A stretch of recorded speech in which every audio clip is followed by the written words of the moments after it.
Thank you. It's been powerful today, especially hearing about authentic leadership, hearing about transformation in leadership, and also hearing about the different elements that we need, emotional intelligence, and so much more, which are those things that we need to grow. For me, it's very wordy, but for me, I think we all should envision a world where women lead with confidence and purpose, transforming systems rather than conforming to outdated ones. So we need to continuously advocate for changes. The goal is to support this shift by empowering women to step into the leadership roles with clarity and conviction, fostering that sense of community along the way. And I know it's been touched upon about mentorship, and again, skill development, authentic storytelling, and that's one of the things I'll be doing today. And I aim to use this platform to help women not only to advance in their careers, but also to thrive, lead, and inspire positive change at all levels. So I don't want people thinking leadership is just for people at the top or executive level. That's not the case. And so when women lead, organizations and communities become more equitable, compassionate, and effective. And that's one of the things we've been talking about today. Effective leadership is rooted in owning one's voice and taking initiative, shaping a future that is inclusive and just. So we're coming back to inclusive leadership. So what experiences have shaped your leadership journey? I would like you to think about that, because we all have experiences that have actually shaped our leadership journey and made us who we are today.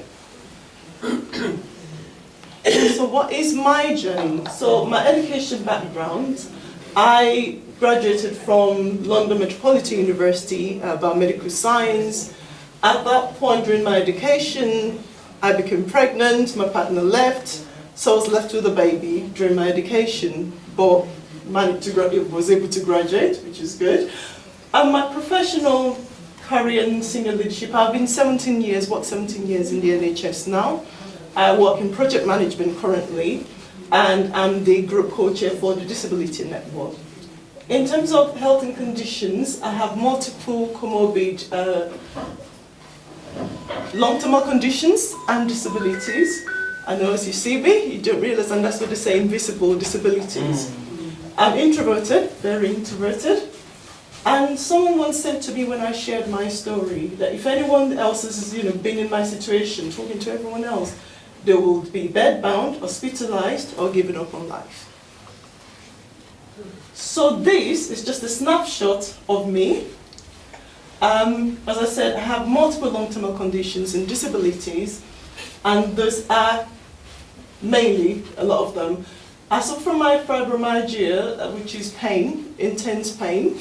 I could barely walk last week from here. I was using walking stick. I also suffer from chronic fatigue, which means the government pays for me to get to work and back in a cab. But those are things that people miss because they don't see that.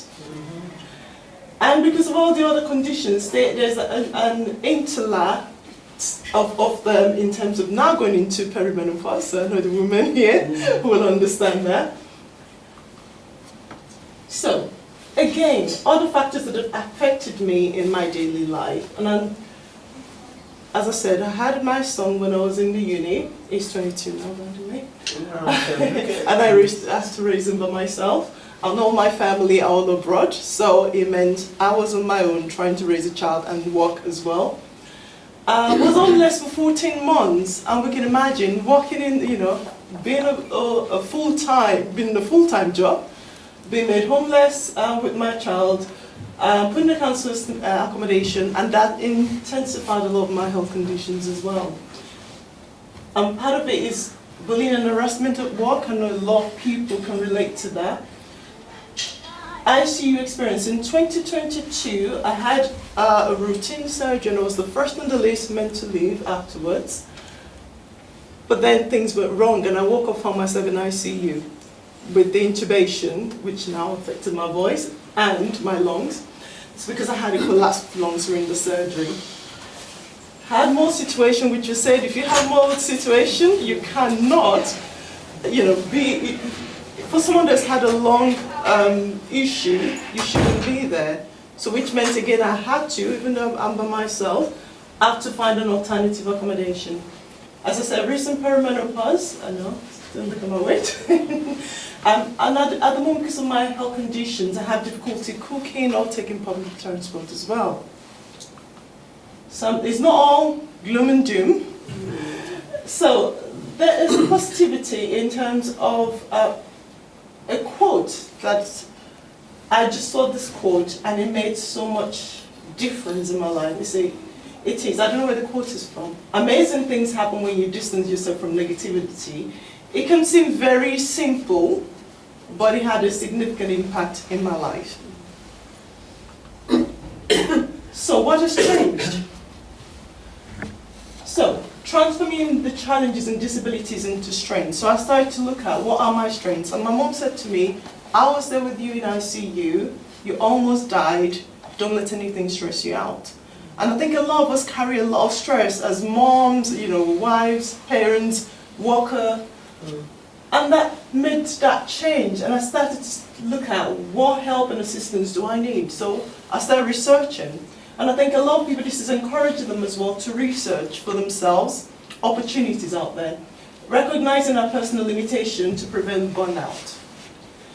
And because I do have ADHD, autism, and dyslexia, so in terms of sensory and cognitive regulation, it can be quite difficult. So I have to know my limitation at work and put the right processes in place to support me. Releasing your full potential and capabilities. And as we've been talking today, not many people know their strengths, not many people know their capabilities and things that they, the potential within them is amazing, and a lot of people don't tap on it. A lot of people are waiting for validation from other people, and I'll say don't wait for validation from other people. Volunteering opportunities. I do a lot of volunteering work. This is within my organization, but also some organization, including being a disability network co-chair, influencing changes at the top for people with disabilities like myself and long-term health conditions. Working as well-being champion, supporting staff health and well-being, and inclusion ambassador to make sure we have equitable and fair recruitment process. And we've touched on coaching and mentoring. And that again, as we encourage everyone, are you coaching anyone right now? Can you be an effective coach, improving someone else's life, or a mentor, as we've just touched on as well? And those are the things I do as a coach and mentor. Seeking a mentor for professional and personal growth is not just about professional work. Part of my coaching and mentoring work is I do that as well, thinking about what's going on in your personal lives. It's not just if they come to me for professional coaching or mentoring, I look at what is happening within their external lives as well, because that influences them at work every day.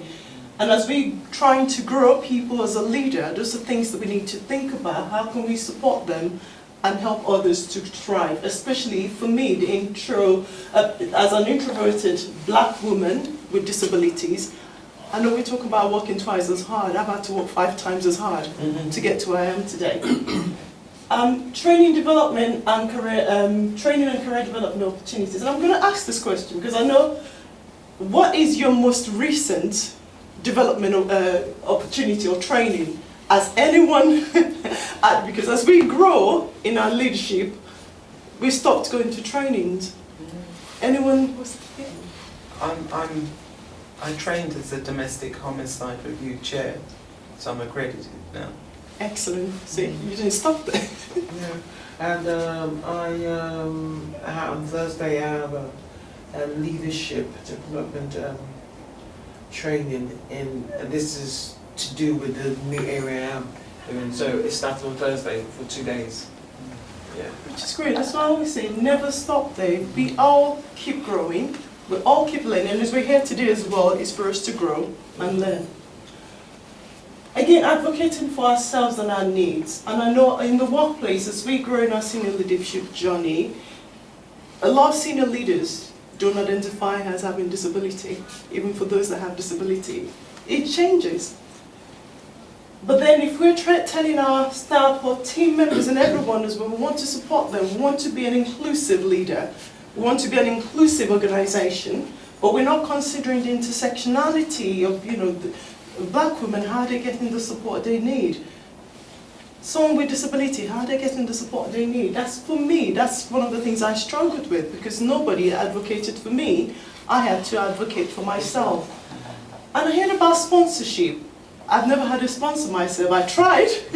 I did approach people, but then I'll learn from those tips to help me find a sponsor, because I need that. I started developing public speaking skills as a result of sharing my lived experience, because I know there are a lot of people out there, especially with the statistics, 80% of people acquire disability. So 80% of people they didn't have a disability at birth. So how do I support them? I'm bringing this because of my disability, but this is not just for someone with disability. I'm talking in general, but just bringing the element of having a disability. So I do talk about disability, mental health, health and well-being. I also talk about introverted leadership as myself, and looking at how to help people to better develop themselves and develop others as well. That's what we say as a pay it forward, isn't it? Yeah. So a lot of people I've mentored help them as well to develop themselves and to start supporting other people.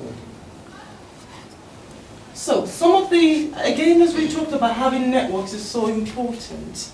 As black women especially, Sisters Network, one of the areas of my first public speaking, I presented to them, they supported me. Having different disability networks and non-disability networks, and as I was saying as well, Divas of Colour being in this platform has been amazing. So, picking up some of the things, a lot of leaders wait for things to happen instead of them making the effort themselves to develop themselves, to get the support, to approach people. I learned to start advocating and searching for opportunities, not waiting for opportunities to come to me. I was interviewed in Neurodiversity Stories by the host Darren Clark last year. And it was about sharing my story, how am I still standing? I nearly died, as I said, I was in ICU. And look, again, I was part of the Brain in Hand, which is a network platform for people with learning disabilities, mental health, and also those that are neurodiverse. And I was privileged as well to be interviewed by Sunflower Female, again sharing about my disability, talking about the support that we can get for people with disability in our community. Again, as I said, volunteering to be part of things, so reaching out to people, again in my organisation, reached out to be part of the article in East London Observer, sharing your knowledge so that other people can learn from it, sharing your experiences so that people can learn from it and improve themselves.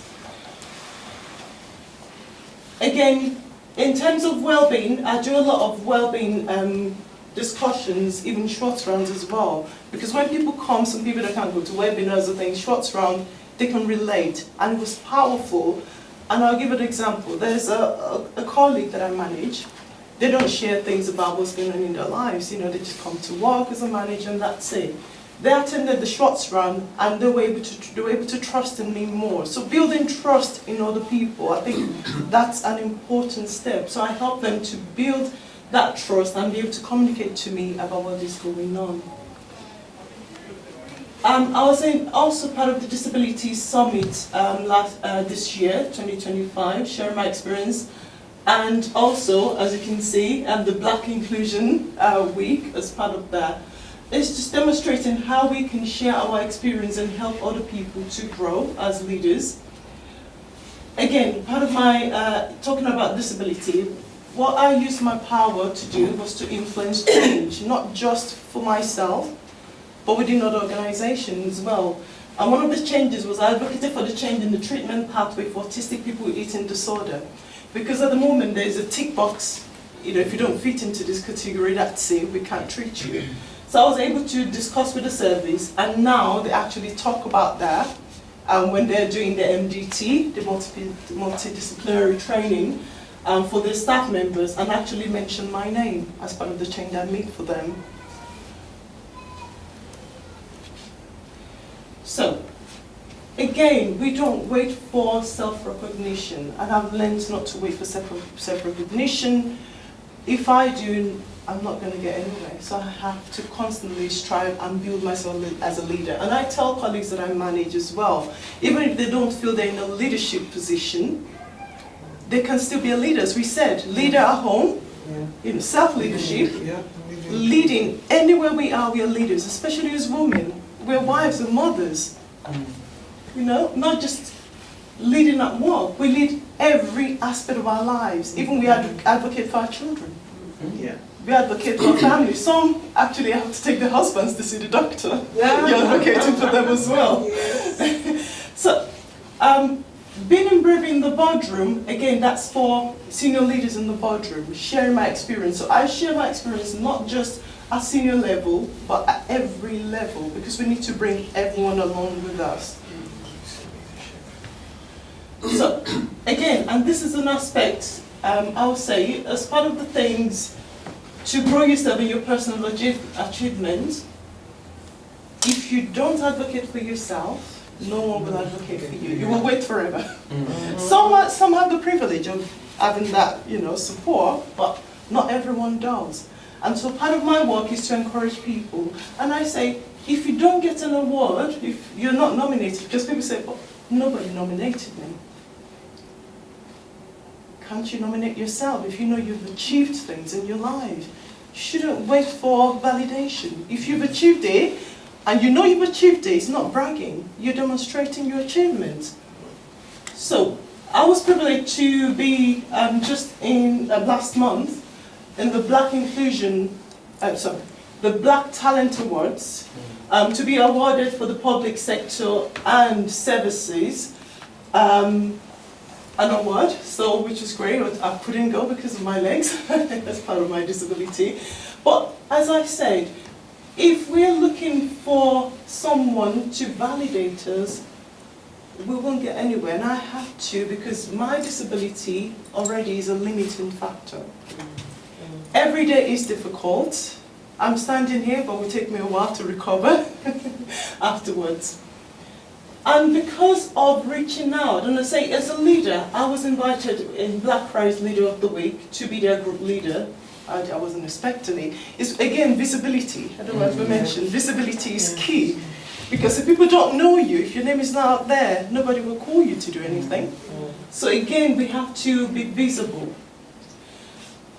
And I think one of the side things I do again, and I say to people, what do you do outside work? Are you doing things for your own, personal development? Are you doing things as well, something social out of work, something to do to build yourself? Because when you go to work or do your business, you come back, you still need to look after yourself.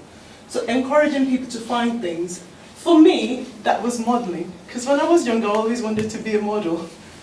I thought, now that my son is 22, it's the best time, and he was supportive. So I was invited as well to be part of their special guest for one of the modeling catwalk show.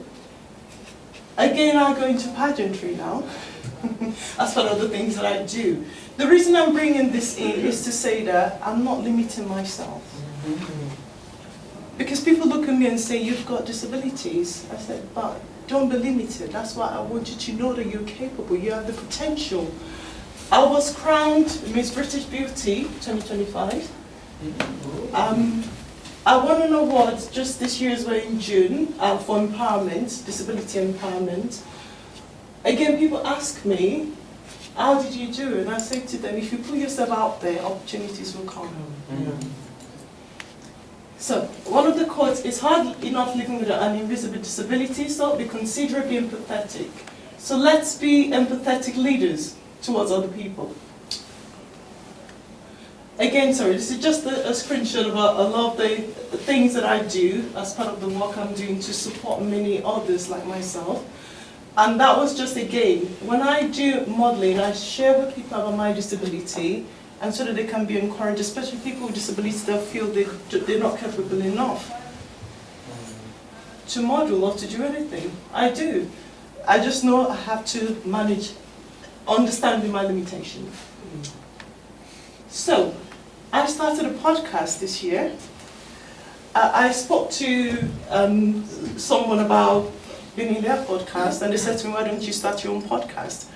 I already have enough going on in my life anyway, as it is. But then I spoke to my organization, and that brought about the Advocacy podcast, and we recorded 14 episodes and shared that as well. So again, if you think as an introverted leader, as I said before, oh, because I'm introverted, no, I can't do that. Because I'm introverted, no, I can't do this. But that's why I train people as introverted leaders as well. We all have a voice.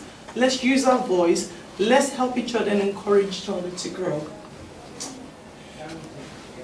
Getting recommendation is key, because especially when we suffer from imposter syndrome, when people give us recommendation, it helps us to feel a bit better about ourselves, not validation in a sense, but helping us to understand, especially you can look back and think, oh, that was good. You know, someone else acknowledging the things that we do. And getting testimonials, and I think again, it's about getting testimonials for people just as a way, a sign, just to mark and tell you, how well am I doing as a leader? Am I making impact as a leader? Because if you're not making any significant impact as a leader, then I'm sorry, you're not leading. You're just there as a, a figure, really. You're not leading. The title. Just a title, exactly.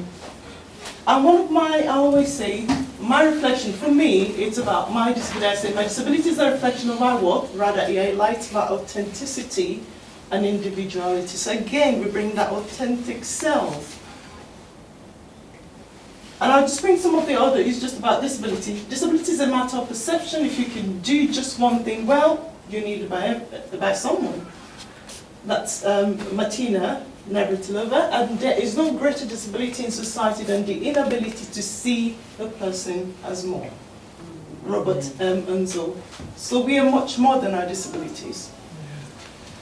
So I just wanted, again, as I highlighted, we all have the capabilities. We can do anything if we put our mind to it.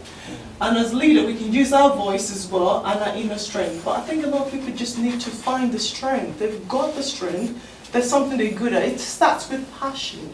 What are you most passionate about? If you're going to work, you're not passionate about the work, you won't put 100% into it. So you need to be passionate about what you do. And if you're not passionate, look for what can I do to make myself passionate in what I do. So imposter syndrome will always come, but I say, even if you have imposter syndrome or self-doubt, don't compare yourselves to others. And I tell everyone, or other people's accomplishments, because that's what we tend to do. We look at what so-and-so has done, their accomplishments. So because we all have unique journeys and we all have unique strengths, so each of us, we need to embrace our journey with confidence, view setbacks as just opportunities for us to grow and for learning opportunities as well. And I say for me, perseverance is key. If you tell me something can't happen, I will keep trying until it does, where possible. So if you do not have a seat at the table, consider bringing your own chair, or even bring your own table, if necessary, just to ensure that your voice is represented. So I continue to represent people, black women like myself, not just those with disability, because I'm part of women networks as well. So a call to action that I will say, how will you intentionally modify your approach today to foster growth and demonstrate authentic leadership?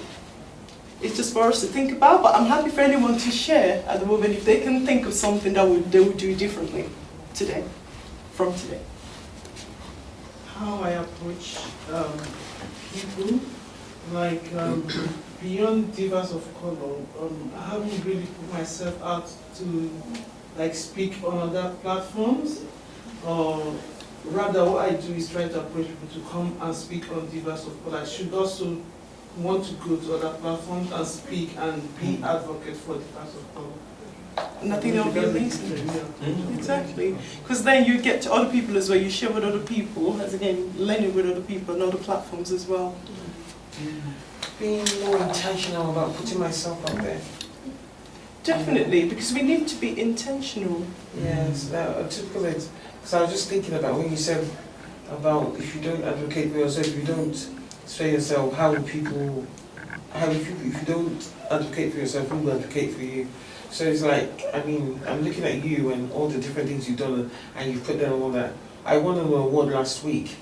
I could have, you know, there's nothing wrong in. No. I've just said, you see what I mean? Saying, Nobody's going to blow okay, your trumpet for I you. mentioned it, but you know what I mean. Exactly. But I just think it was out of me. I mentioned it, but yeah. Why don't you advocate? Why don't you put it out there? So yeah. So that's how I will be intentional. I'll be intentional to be visible. I'm putting myself out there. Yeah, it's good. If you don't blow your horn, nobody. No, nobody's going to blow it for you. That's That's true. very true. And a person is a person to another person. If you don't interact, you won't be able to have the mentorship and the sponsorship. Because we are all one, unless we are connected, and every part of us are very important and we work. That's true, and especially as black people, women, or black people generally, we're already underrepresented. We're hard workers in our workplaces. A lot of black people work harder, and they still miss for that promotion, they miss for those opportunities. And this is the reason why we need to be intentional. What are our goals? What are our values? Then work towards those goals and values. Get help where needed. One of the things that is so soul destroying, but it's so empowering as well to sort of look beyond what you see in front of you, is that I know that we have a uniqueness that we bring. It doesn't matter whether it's not textbook, it's your flavour. And I suppose in a sense it's like the extract and the essence, because somebody can take what I do, what you do, and go out there and they can run it, but because it doesn't come from here and here, it runs out. So that is the essence. Essence fades, but the extract is what. And the intentional bit is something that I think I want to do, because your goals and aspirations, and one of the things that I've always wanted to do, and I've kind of shied away from it, bit of imposter, is a TEDx talk on what I do. Amazing opportunity. You know, but even so, I got messaged yesterday by somebody on LinkedIn, and I know he's looking for business, but what he said was significant. He said, "Have you thought about writing a book?" And I said, "I'm already an established author." I know, but what you've done in your EQ stuff, and I thought, I haven't captured the multilateral stuff, because there is meaning and there is knowledge and there's grounding in that. It's just that I haven't got the time yet. Maybe you can find the time. I will find the time. You will be intentional. I'll be intentional. So thank you so much. Thank you.